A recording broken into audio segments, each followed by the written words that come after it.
ఓం గురుభ్యో నమః. గం గణపతియే నమః. కాశీ మజిలీ కథలు 70వ భాగము. కథ కామాంధకుని కథ. శంతన. ఈ అగ్రహారంలో జలంధరుడనే బ్రాహ్మణుడు గజకర్ణ గోకర్ణాలని మహామాయ విద్యలను తెలిసిన వాడట. అతను మహా తపస్యాలి అవడం వల్ల ఎవరి మీద ప్రయోగించడట. అతనికి కామాంధకుడనే కొడుకున్నాడు. వాడు సకల గుణాభిరాముడు. ఏ విద్య రానివాడు ఒక్కడే కొడుకు అవ్వడం వల్ల తండ్రికి వాడంటే మహాప్రాణం. అదీ కాక కొడుకు ఎలాంటి వాడైనా తండ్రి తనకొచ్చిన విద్యను ఉపదేశించక మానడు. ఆ విద్యలను మనకి స్వాధీనాలైతే ఆ రాజపుత్రిక కాంతిసేనను దాసిగా చేసుకోకపోతామా అన్నాడు వీరసేనుడు. శంతనుడు సరే అనడంతో శరభకరభ శంతన వీరసేనులు నలుగురు ఆ అగ్రహారంలో ప్రవేశించి మెల్లగా కామాంధకుడితో స్నేహం చేసి 10 రోజులు కలిసి మెలిసి తిరిగారు. అప్పుడు వీరసేనుడు కామాంధకుడిని, నీ తండ్రి గొప్ప విద్వాంసుడు, గజకర్ణ గోకర్ణాలనే మహావిద్య ఎరిగినవాడు. అలాంటి వాడి కొడుకు అయిన నీకు పెళ్లి కాలేదేం? నీకెవరు పిల్లనివ్వలేదా అని అడిగాడు. నాకు పిల్లనిస్తామని ఎందరో వచ్చారు, కానీ నాకు నచ్చినది దొరక్క పెళ్లాడలేదు. మా బ్రాహ్మణులలో శృంగార కళ చాతుర్యం కలవారుండరు అన్నాడు అతను. నువ్వు ఒక రసికశేఖరుడివి, నీకు తగినదొకతే ఉంది. ఆ సొగసును వగలు వయ్యారం మాయలు విలాసాలు ప్రపంచంలో మరొకరికి ఉండవు. స్వతంత్రంగా రాజ్యం చేస్తున్న ఆమె కాంతిసేన అనే క్షత్రియ కన్యక. దానికి ఇంద్రజాల మహేంద్రజాల టక్కుటమారి విద్యలన్నీ తెలుసు. మీ తండ్రి దగ్గరున్న గజకర్ణ గోకర్ణ విద్యలు మాత్రం తెలియవు. నువ్వు వాటిని ఉపదేశం పొందావో నిన్ను వరిస్తుంది. దాని మాయకు లోనై నీ విద్యలనిచ్చావో మాలాగే కష్టపడతావు అంటూ వారి వృత్తాంతాలు చెప్పారు. అదంతా విని కామాంధకుడు తండ్రి వద్దకు వెళ్ళి నమస్కరించి, తండ్రి, మీరు నాకు పెళ్లి చేస్తానని ఎన్నిసార్లన్నా నేనే ఉపేక్షించాను. నాకు తగిన చిన్నది కాంతిసేనానే రాజకుమార్తె. మీ వద్దనున్న విద్యలు 2 నాకు ఉపదేశించండి. క్షణంలో ఆమెను పెళ్లాడి మీ దగ్గరకు తీసుకొస్తాను అంటూ ఆమె వృత్తాంతం చెప్పాడు. ఆ తపస్వి నవ్వుతూ, నీ తెలివితేటలు నేనెరుగనివి కావు. టక్కుటమారీలనే వంచిన రాజకుమార్తెను నువ్వు వంచలేవు. ఇంటి దగ్గర సుఖంగా ఉండు అని ఎంతో బోధించాడు. కానీ కొడుకు వినలేదు. చనిపోతానని బెదిరించాడు. ఒక్కడే కొడుకు అవ్వడంతో ఆ తండ్రి, నీకు గజకర్ణ విద్య మాత్రం ఉపదేశిస్తున్నాను. నువ్వు 2ంటికి తగవు. ప్రజ్ఞ ఉంటే ఆ విద్యతోనే సాధించుకోవచ్చు అని ఆ విద్యను ఉపదేశించాడు. కామాంధకుడు గజకర్ణ విద్యను ఉపదేశం పొంది మిత్రులు 4 కలిసి రాజపుత్రిక దగ్గర బయలుదేరాడు. పెళ్లాడే వరకు దాని మాటలేమీ నమ్మవద్దని, పెళ్లాడతానని విద్య లాక్కుంటుందని, వాళ్ళ విద్యలు వాళ్ళకిప్పించాలని ఎన్నో జాగ్రత్తలు చెప్పారు. వారు కామాంధుడితో కొంత దూరం వచ్చి ఆ ఊరు వెళ్తే రాజకుమార్తె పట్టించి మళ్ళీ ఖైదులో పడేస్తుందని వాళ్ళు మరో గ్రామం వెళ్ళిపోయారు.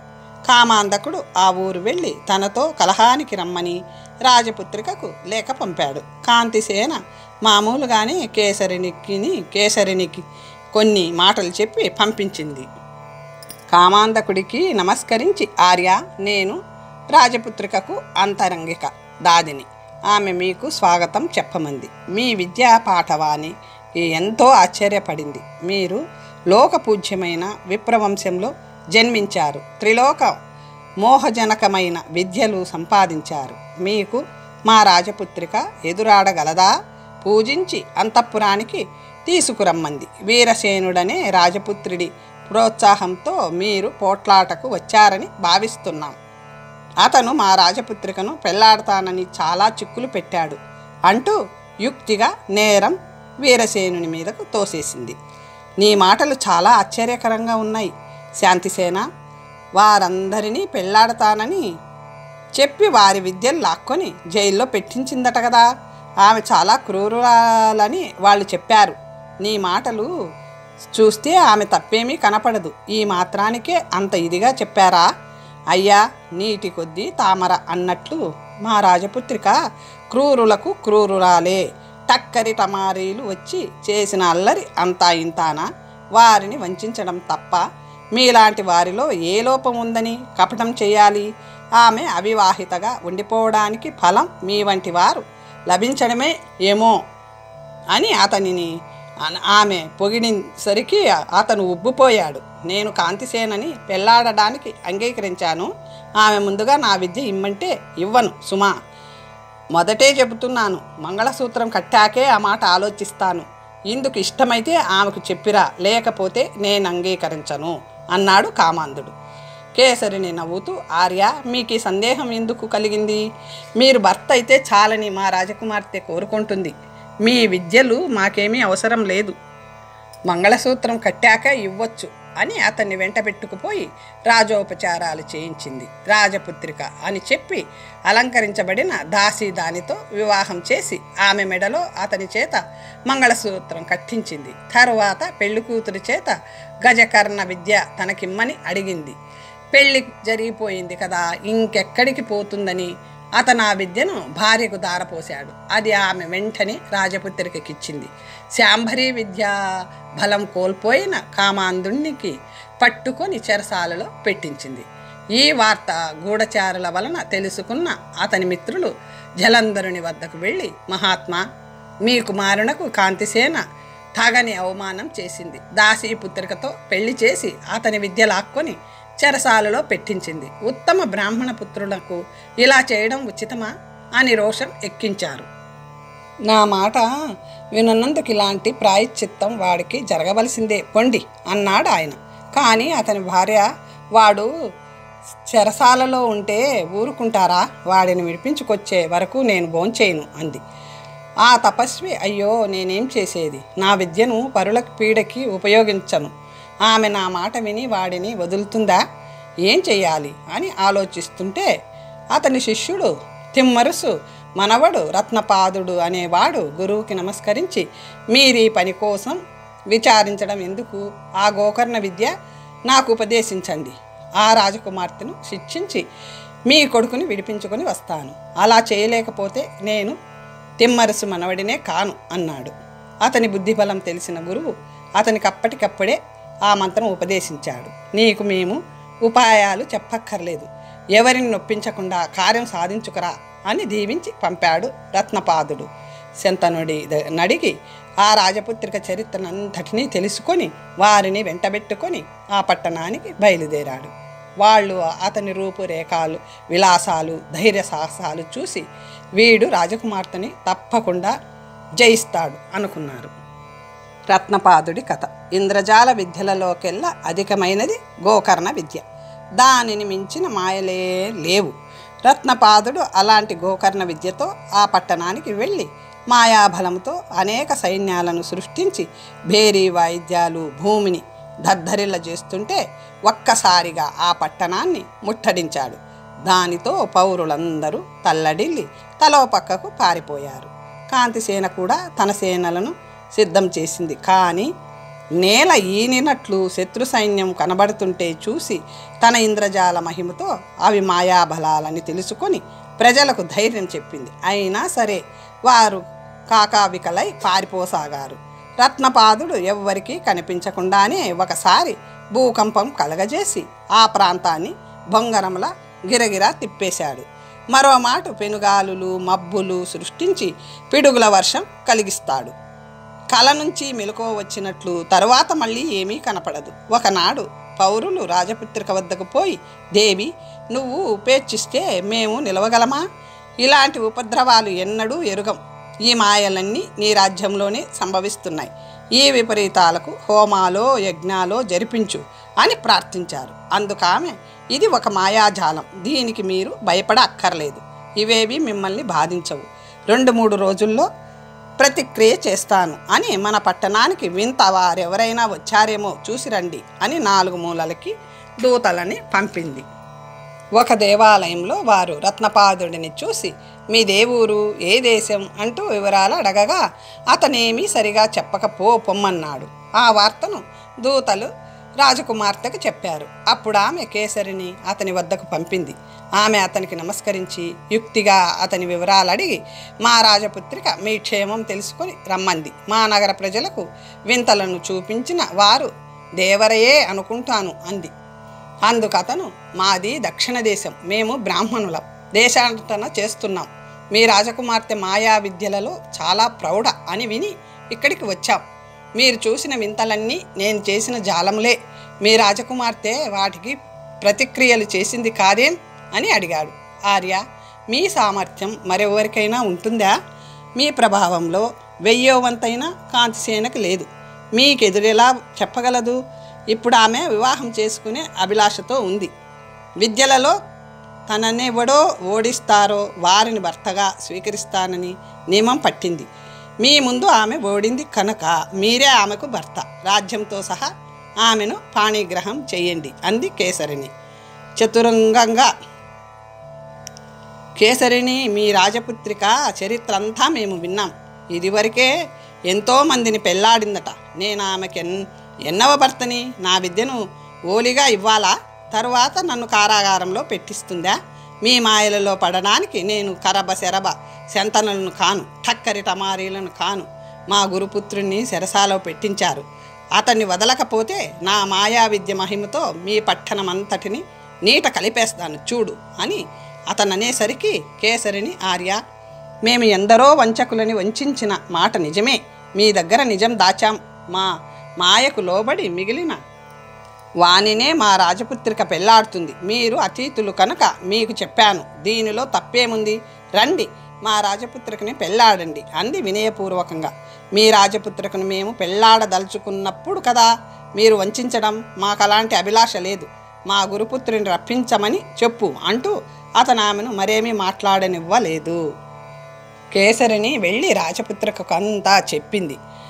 అతను అసాధ్యుడని గుర్తించి ఆమె ఎన్నో మాయోపాయాలు పన్నింది. అతను వాటన్నిటికీ ప్రతిక్రియ చేసి వారినే అవమానపరిచాడు. అప్పుడు కేసరిని వెళ్ళి రాజపుత్రికని పెళ్లాడుదువుగాని రమ్మని కోరింది. వారి వలన సంగ్రహించిన విద్యలన్నీ ఇస్తేనే నేను పెళ్లాడతాను, లేకపోతే నాకు అక్కర్లేదు అని సమాధానం చెప్పాడు అతను. ఆ మాటలు విన్న కాంతిసేన అతను అనన్య సామాన్యుడని గ్రహించి సకులతో కూడా ఆ కోవెలకు వెళ్ళి అతని పాదాలకు నమస్కరించి, ఆర్య, మీరు పూజ్యమైన బ్రాహ్మణ వంశంలో జన్మించారు. మీరెరగని ధర్మాలుండవు.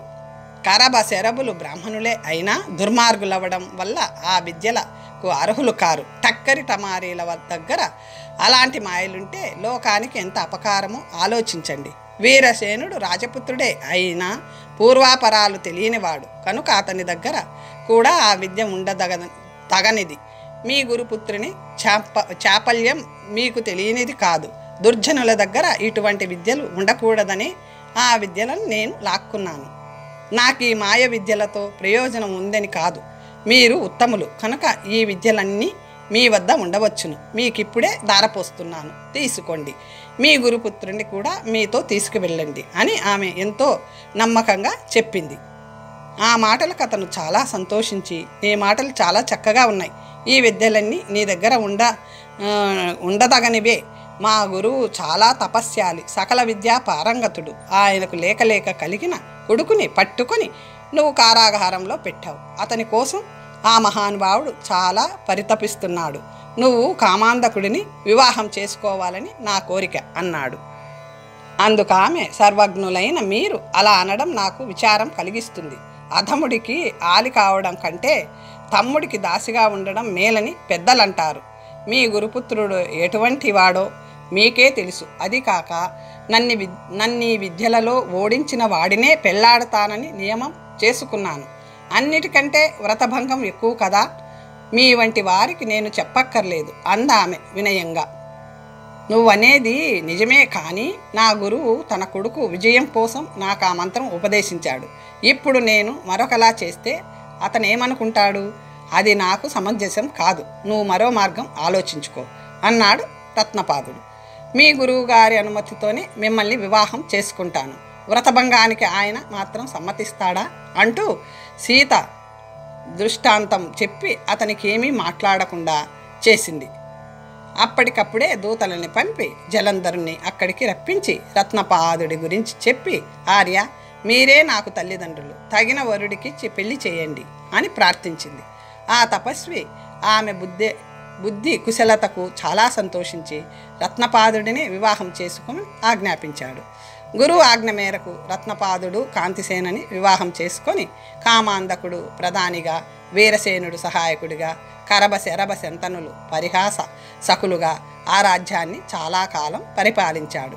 కష్టపడి సంపాదించింది ఒకరైతే సుఖంగా అనుభవించేది మరొకరనే సామెత ఈ కథ వలన తెలుస్తుంది. గోప, ఇంద్రజాలం మొదలైన విద్యల ప్రభావం ఇదే అని చెప్పి శిష్యుడితో తర్వాతి మజిలీకి బయలుదేరాడు మణిసిద్ధుడు. కౌముది కళావతుల కథ. ఇవాళ వింతలేమీ కనబడలేదు గురువుగారు. రామలింగ కవి కుమారుడి గురించి వినాలనుంది. అతని గురించి మంచి కథ ఏదైనా ఉంటే చెప్పరు అని అడిగాడు గోపాలుడు. మణిసిద్ధుడు మణిని భక్తితో పూజించి, గోప, నీ ప్రశ్నకు తగిన ఆశ్చర్యకరమైన కథ ఒకటి తోస్తుంది, చెబుతాను విను అంటూ చెప్పసాగాడు. తెనాలి రామలింగ కవి కుమారుడు వసుంధరుడు యక్షిణీ వరప్రభావంతో రాయలవారి కూతురు కళావతిని, కుమధ్వంతుని పుత్రిక కౌముదిని పెళ్లాడి 2 భార్యలతోనూ సుఖిస్తూ కుమద్వతి నగరాన్ని పాలిస్తున్నాడని నీకు ఇంతకు మునుపు చెప్పాను కదా. రాయలవారి భార్య కళానిలయకు కళావతిని వసుంధరుడికి ఇవ్వడం ఇష్టం లేకపోయినా కళావతి వరించడం చేత కూతురి మాట కాదనలేకపోయింది. ఒకనాడు పల్లవిక కూతురు మంజరిక అనే పరిచారికను కళావతి పంపగా కుమద్వతి నగరం నుంచి కళానిలయ వద్దకు వచ్చి నమస్కరించి, కళావతి, కౌముది క్షేమంగా ఉన్నారా? మీ కుశలం తెలుసుకురమ్మన్నారు అంది. కళానిలయ ముఖం ఇంత చేసుకొని, కౌముది క్షేమం, ఎవరికి కావాలి? కళావతి ఎలా ఉంది? మందారవల్లి అక్కడే ఉందా? కళావతి చేత పనులు చేయించుకుంటుందా? అయ్యో, మా ఇంటి కడుపు కూటి బ్రాహ్మణి పెళ్లాడిన ఆ భోగం దానికి గర్వభంగం చేయలేకపోయాను కదా. అది నాకు చేసిన అవమానం స్వల్పమే.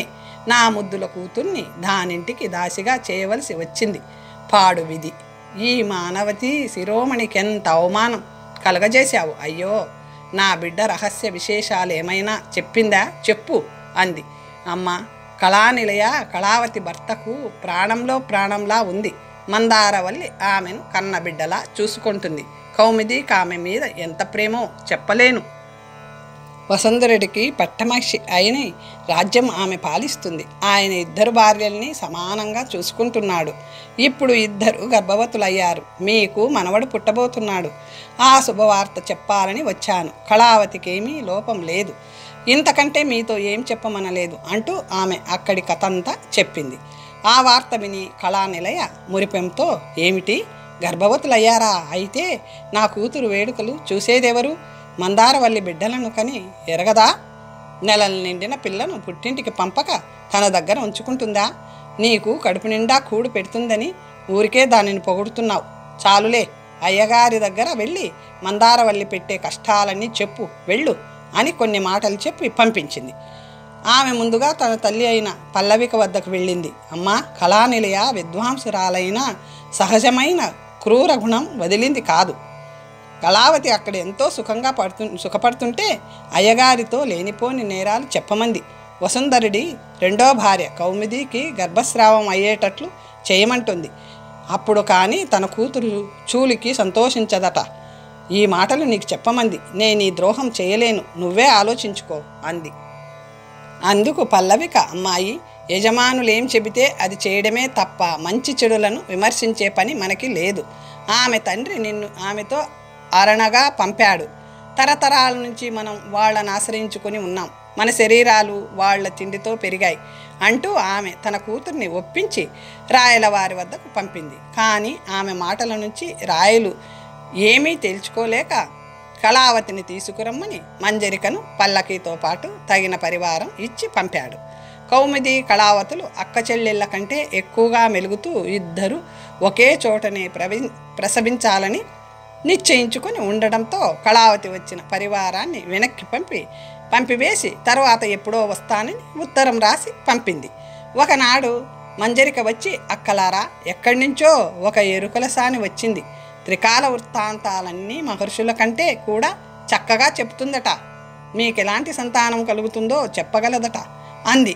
వాళ్ళు పిలుచుకురమ్మన్నారు.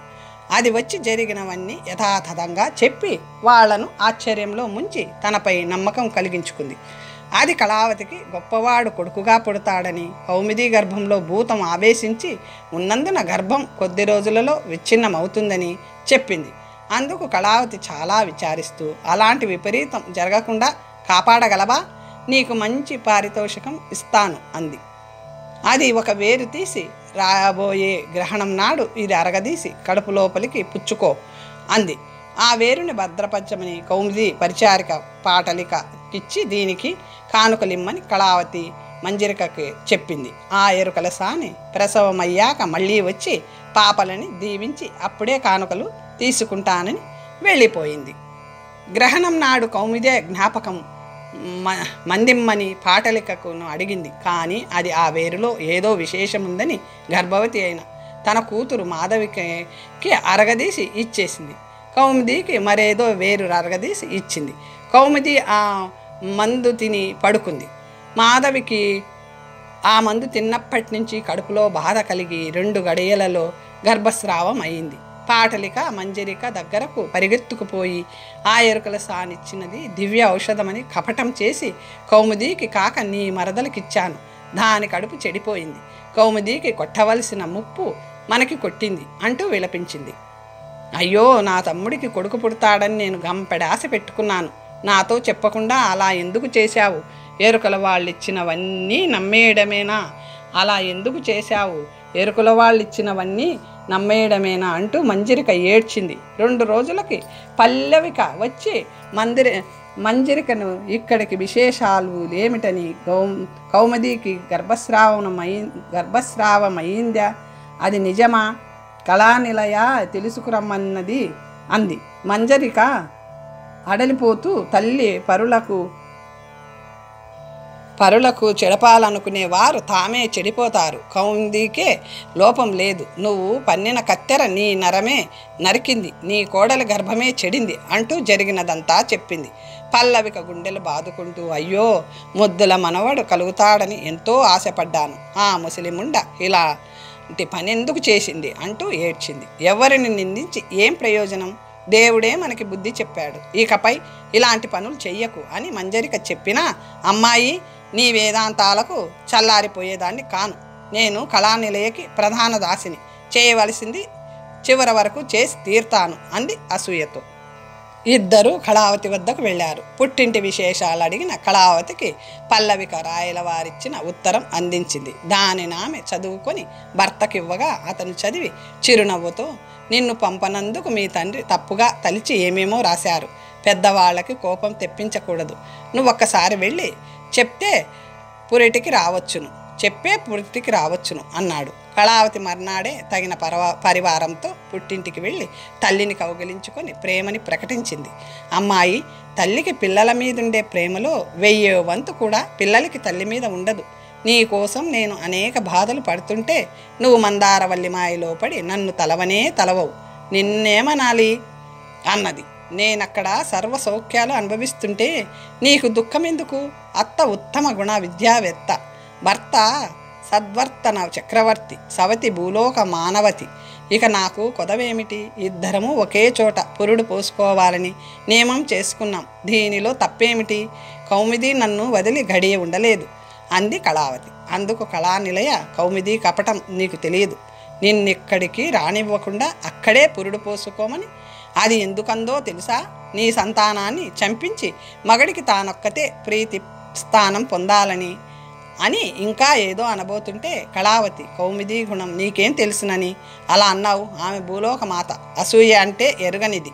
నా బిడ్డలని చంపితే ఆమెకేం లాభం? ఇదంతా నీ అసూయ కల్పన అంది. దీనికిప్పుడు ఏం చెప్పినా ప్రయోజనం ఉండదని, కౌముదికి కొడుకు పుడితే చక్రవర్తి పుట్టాడంటారు జనులు. నీ కొడుకుని అలా అంటారా? లోకంలో ఎంత పేదవారైనా ప్రథమ ప్రసవం పుట్టింటిలో జరపరా? ఇది నీకు మాత్రం తెలియదు. నువ్వు అక్కడికి వెళ్ళొద్దు, ఇక్కడే ఉండు అంది కళానిలయ కళావతితో. కళావతి అందుకు అంగీకరించక, స్త్రీలకు గౌరవం భర్త వల్లనే వస్తుంది. నా పిల్లల గౌరవం గురించి తరువాత ఆలోచించవచ్చు అంటూ తల్లికి సమాధానాలు చెప్పి 10 రోజులుండి మళ్ళీ అత్తవారింటికి వెళ్ళిపోయింది. కళానిలయ మంజిరికను పల్లవికను రహస్యంగా పిలిచి, మన కళావతికి ఏమీ తెలియదు, మందారవల్లి గట్టి మందు పెట్టింది, పోన్లేండి, ప్రసవం అక్కడే జరిగినా మీరిద్దరూ ఉంటారు కదా, మీరు జాగ్రత్తగా ఆలోచించండి అంటూ కొన్ని మాటలు చెప్పింది. అది విని మంజిరిక, అమ్మ, మనం ప్రయోగించే కపటాలన్నీ మనకే తగులుతున్నాయి, ఊరికి ఇతరులకి అపకారం చేయడం నీతి కాదు అంది. కానీ దానిని కాదంటూ పల్లవిక, నువ్వు చిన్నదానివి, నీకేం తెలియదు, మన యజమానురాలి పుత్రుడే చక్రవర్తి అవ్వాలి, అందుకు ఉపాయం ఆలోచించు అని కళానిలయకి సంతోషం కలగజేసింది. తరువాత వాళ్ళిద్దరూ కళావతితో కుముద్వతి నగరానికి వెళ్ళారు. మిగిలిన కథను మణిసిద్ధుడు తరువాత మజిలీలో చెప్పాడు. అయ్యో, నా తోడికోడలికి కడుపు నిండా పిల్లనిచ్చి నాకొక్క బిడ్డనైనా ఇచ్చాడు కాదు పక్షపాతపు దేవుడు. ఎవరేం చెప్పినా చేశాను, ఫలితం కనబడలేదు. ఆ యోగిని చెప్పినదే ఉండిపోయింది. కానీ అర్ధరాత్రి శ్మశానం, అమ్మో, తలుచుకుంటేనే వణుకు పుడుతుంది. పోన్లే, నాలాంటిది బతికుండి మాత్రం ఏం లాభం, చావనైనా చావాలి, బిడ్డ తల్లినైనా కావాలి అని కుముద్వతి నగరంలోని శారద అని ఒక బ్రాహ్మణ ఇల్లాలు నిశ్చయించుకొని శ్మశాన భూమికి వెళ్ళింది. సగం కాలిన పీనుగులని పిక్కి తింటున్న నక్కల ఊళ్ళలు, చితిలో పేళుళ్ళు, చప్పుళ్ళు, కాళ్ళకి గుచ్చుకుంటున్న ఎముకల ముక్కలతో నిండిన ఆ శ్మశానంలో ఆమె కొంతసేపు తిరిగింది. అప్పుడు ఆమె స్నానం చేసి ఒంటి నిండా పసుపు పూసుకొని తల విరబోసుకొని మండుతున్న ఒక చితి దగ్గరకు పోయింది. అక్కడ కూర్చున్న శవ దహనకులు ఆమెను చూసి దయ్యమనుకొని పారిపోయారు. ఆ చితి నిప్పు ఎలా ఆర్పాలో అని ఆమె చూస్తుంటే ఒకవైపు నుంచి నెత్తి మీద కుండతో ఒక స్త్రీ వస్తూ కనిపించింది. దాని నెత్తి మీద కడవను లాక్కోవాలని ఆమెకెదురుగా వెళ్ళి గట్టిగా అరిచింది. ఆమె భయపడి కడవని నేల మీద పారేసి వెనక్కి చూడకుండా కాలి కొద్దీ పరిగెత్తింది. ఆ కుండ ముక్కలు కాగా ఒక శిశువు నేల మీద పడి ఏడవసాగాడు. శారద వాడిని ఎత్తుకొని కాటి వెలుగులో వాడిని పరిశీలించింది. చక్కని రూపంతో అద్భుతమైన లక్షణాలతో ఉన్న ఆ పిల్లవాడిని చూసి, ఈ బాలుడు చనిపోయాడనుకొని ఇక్కడికి ఆమె తెచ్చి ఉంటుంది. నేను యోగిని చెప్పినట్లు చేయడంతో దేవుడు మెచ్చి వీణ్ణి బ్రతికించి నాకిచ్చాడు. కడుపున పుడితే మాత్రం ఇంతకంటే ఏం ఎక్కువ శ్రమ లేకుండా లభించాడు అనుకుంటూ వాడిని ఇంటికి తీసుకుపోయి చూపించి జరిగినదంతా చెప్పింది. ఆ బ్రాహ్మణుడు అపరిమితమైన ఆనందంతో ఆ రహస్యం ఎవరికీ చెప్పకుండా భార్యను పుట్టింటికి పంపి ఆమె గర్భవతి అని వ్యాప్తి చేసి తరువాత కొడుకు పుట్టాడని కొడుకుతో కూడా ఇంటికి తెచ్చుకున్నాడు. వాడికి ఘటదత్తుడని పేరు పెట్టాడు. 10 ఏళ్ళు రాకుండానే వాడు విద్య, రూప, గుణాలకు ప్రఖ్యాతి కాంచడం విని వసుంధరుడు ఒకనాడు తండ్రితో సహా బాలుణ్ణి ఆస్థానానికి రప్పించి వాడి విద్యలు పరీక్ష చేసి ఆశ్చర్యపోయాడు. 2 భార్యలు గర్భవతులైనా తనకిలాంటి సంతానం పొందే యోగ్యత లేకపోయింది అనుకొని మిగిలిన విద్యలను తన దగ్గర చదువుతావా అని అడిగాడు ఘటదత్తుడు. వినయంగా అలాగే అన్నాడు.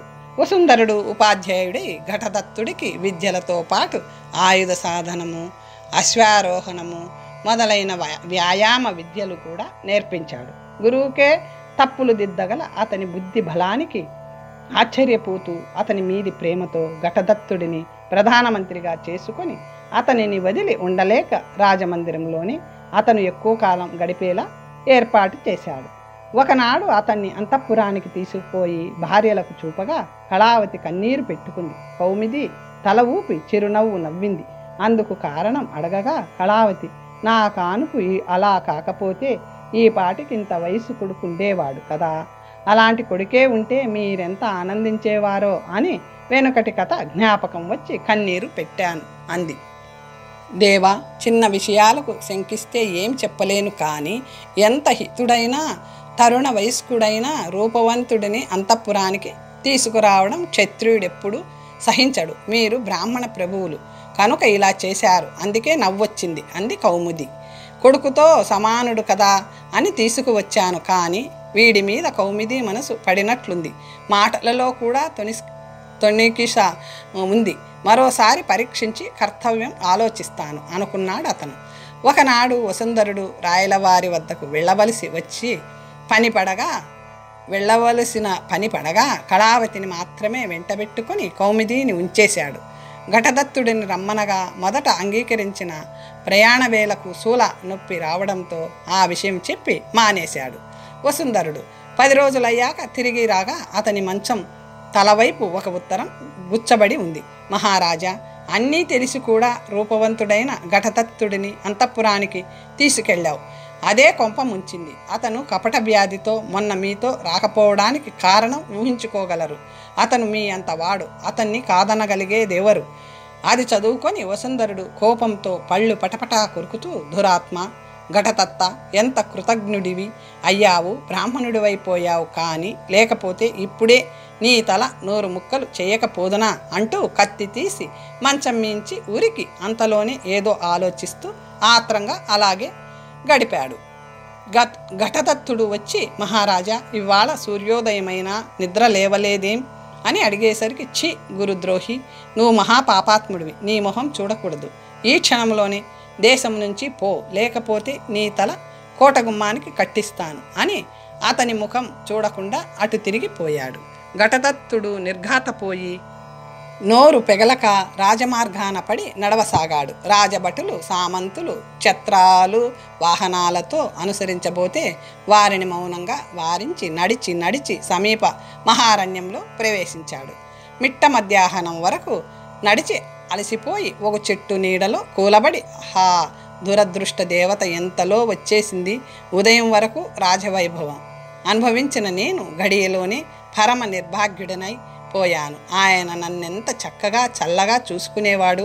పొమ్మన్నప్పుడు నేను చేసిన నేరమేమిటని అయినా అడగకుండా వచ్చేశానే, తల్లిదండ్రులకైనా చెప్పలేదే, తలుచుకుంటుంటే గుండె పగిలిపోతుందే, ఇది నిజం కాదేమో, కలేమో, నేను నిజంగానే అడవిలోకి వచ్చానా అని విచారిస్తూ నేల మీద పడిపోయాడు. అంతవరకు చెప్పి మణిశుద్ధుడు గోపాలుని వెంటబెట్టుకొని తరువాత మజిలీలో చేరాడు. తరువాత కథ వచ్చే భాగంలో తెలుసుకుందాం. ఓం స్వస్తి.